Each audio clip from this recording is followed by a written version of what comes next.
Please give your name and address to the clerk and address the town board. Thank you. Maria Lamalfa.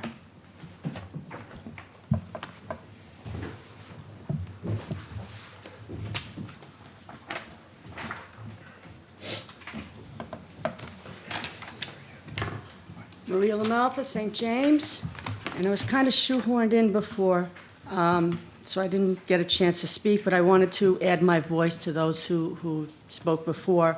I've been to a town meeting the past few months where I spoke, asking that the town board consider a moratorium on development until the master plan is released. And when I spoke at that meeting, I spoke to some people after the meeting who said that the town, the comprehensive master plan should be out by the holidays, end of 2019, and that would be the draft, and the final would be out in the spring of 2020. At a recent League of Women Voters meeting that I was at, I was shocked to hear that that had been pushed off a whole year, that the town board, the town master plan is now slated to come out in the spring of 2021. I don't know how we could have had like a whole miscalculation of a year, but I would still ask the town board that we consider a moratorium until the master plan is released. I mean, there was a big investment of money. It was a big investment of resident input. Clearly, there are residents that like to see the town go a certain way, and things are happening that are a little bit different. I just wanted to add my voice to that. And the other thing I wanted to mention was that at the planning board meeting on January 8th about the Gyrodyne issue, I arrived before 8 p.m. and I was in a packed room. The whole hallway was filled with people who could not get into the room where the meeting was. I saw people streaming out, and I was like, oh my goodness. Then I thought to start taking names, just because it was upsetting to me that people were losing their voice at something they wanted to speak at. So I started collecting names. I have 42 names of people that could not make it into that meeting. And that's once I started taking the names down. I didn't even ask if they were for or against it. I was just upset that they were losing their voice. And I would strongly urge the town to find a place to put these bigger meetings in so that everybody can participate. Because right now, it was very limited, and a lot of people, this had a lot of publicity in Newsday, in the local media, a lot of people were interested in it, and they couldn't get into that meeting. So, it's citizens not having a voice. Thank you. Thank you. Thank you. Mr. Hunt, you want to, I don't know about the, excuse me, I'm not aware of any delay for a year in the comprehensive plan. Yeah, so I'd like to address that. There has not been a delay in the master plan. Initially, they might have said by December 2019. There was an approximately 2 to 3 month delay because we did the St. James downtown visioning study, and we had to incorporate those comments into the master plan. We're diligently working on the draft right now. We're expecting the draft to be done in about the next month. And then we're hoping in March and April to have public meetings. A couple months ago, back in November, I met with the Wisconsin Civics down at the Wisconsin Library, and we basically told them these were the comments most received from the Wisconsin workshop. We're looking to complete the draft master plan again in the next month, and then we're hoping to go to each of the hamlets and basically say what the plan is recommending. We're meeting with a consultant in a couple weeks again, and there has been no delay. The anticipated completion right now is about February or March of 2021. We've said from the very beginning that it's about a 2-year process, and that's pretty typical of most townships. I don't want to go on, but there's other things like today. There's a misconception about some of the zoning ordinance amendments. Some of these zoning ordinance amendments that we've been putting are in the draft, and we're trying to implement them to stave off some potential bad development. So That's kind of like where we're at. There will be more publicity in the next month, once we finish the draft of the master plan. And again, we are looking to go out into the public.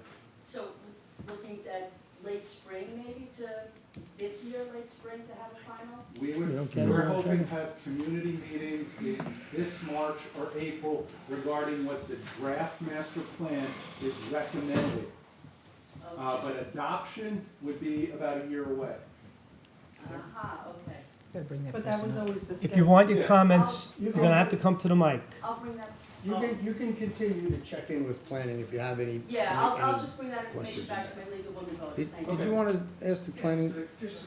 Don't you think it'd be prudent if they, to wait on one of the projects, you're trying to get the building, the storage building in place, but yet we're trying to get the master plan, and maybe we got two round pegs, or one round peg, or one square one, and we're trying to move them around? So I would ask you, look, how about after the meeting, after we close the meeting, we'll be here, Mr. Hans will be here. You I'll can stick have around that and conversation. answer questions. You want- Mr. McCarthy? Yes, there's one other item on the master plan, which is, slowed it down a little bit, because early on, it wasn't gonna go to a full environmental impact statement. The supervisor's suggestion was to the whole board that it go to a full environmental impact statement, not just an abbreviated. That's why it's taken a little long, because he wanted a full environmental impact statement for the whole master plan for the town, not just an abbreviated. Great, that was a great idea, thank you. Thank you. Okay, Raphael Curcio. Well, come on up, come on up. Come on down. My name is Raphael Curcio. I live at 2 Tall Pines Lane in I need, Wisconsin. if you could, with the mic, Wisconsin. please. I've been there for close to 40 years. I love the place. And one of the questions I got was just answered. The secondly is on this new project that one that all the houses, the 180 units we're building, the gentleman wants to use our money. Like your money, our money here, that if he don't have that money as a tax break, he's gonna kill the deal. I mean, how can you go in? It's like a threat. Not that we want it, we'd be great if he did kill the deal, because the environment at Gibbs Pond Road, where I live, is getting pathetic. The big trucks are coming down there, they're not being stopped. The traffic is horrendous, people are speeding now. It's getting almost like New York City itself out here, which we really don't want. I worked 43 years in the city, different areas. So that's my concern at this time.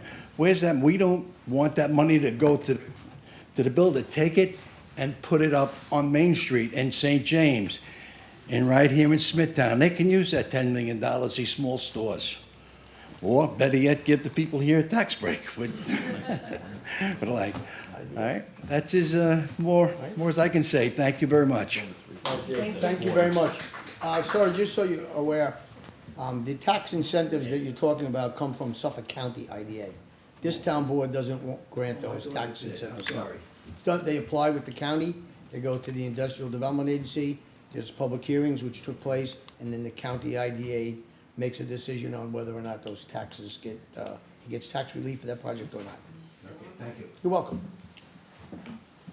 Bob Soto.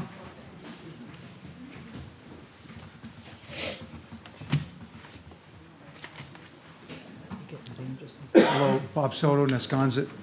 First, I want to say thank the board for the beautiful flag that was installed on Alexander and Browns Road, and it's lit up at night. Very nice. Yes, it is. Very nice. I live in a 56, to follow up a little bit on Ralphie, I live in a 56-home development opposite, or about 1,000 feet from the new preserve at Nesconset. We have had terrible drainage problems in my development over the last 30 years because we live on a clay cap. After rains, we have ponding throughout the community. We have installed many, many drains extensively at very, very high cost to our community. We will someday complete the remediation in our community at our cost again. This drainage is, however, adding runoff, which winds up in Lake Ronkonkoma. The water that we drain from our community, it's high up, eventually gets onto Smithtown Boulevard, goes into our sump, and it winds up in Lake Ronkonkoma. The biggest problem with Lake Ronkonkoma is road runoff. dirty groundwater, the cesspools, biggest problem. The new preserve has the same clay cap that we have 1,000 feet away, the 182 development. We would, at a minimum, ask the board if you would have a new environmental impact statement for that development. It's 25 years old. Conditions have changed. There's gonna be a lot of water coming down from that development. Once the trees and all of the brush and everything is removed, the clay doesn't accept that water. It doesn't percolate through. It winds up running off. Now, it's to his advantage, the builder, to put in the drains that are necessary ahead of time so he doesn't have the ponding. But he's probably gonna try to save money, I hope not, and do the right thing. That water, if that water winds up on Smithtown Boulevard, it's gonna get to that lake. We can remediate that ahead of time. We did it on Old Nichols Road. Old Nichols Road used to flood out. It doesn't flood out anymore. 3 years ago, it was repaired. The water is drained over to a pumping station that pumps it to the bog ahead of Lake Ronkonkoma. That bog filters that water. So at a minimum, we should be looking at this particular development that's going in. We're gonna have 182 senior rental apartments. It's gonna happen. But at a minimum, we need that to happen, even if the project is held up a little bit. A new environmental impact statement.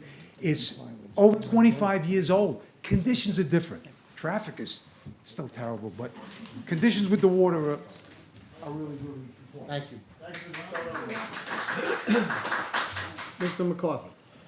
Mr. Soto, on that project, so you know, they have to maintain, as per our engineering department, and that's what they're currently looking at, any rainwater that comes onto that property has to be maintained on-site and cannot go off-site. Right, he's gonna put it in a sump. It's gonna go into a sump. But that sump, like our sump, we have a lot of our water goes into a sump. Eventually, through the aquifer, it winds up into that lake.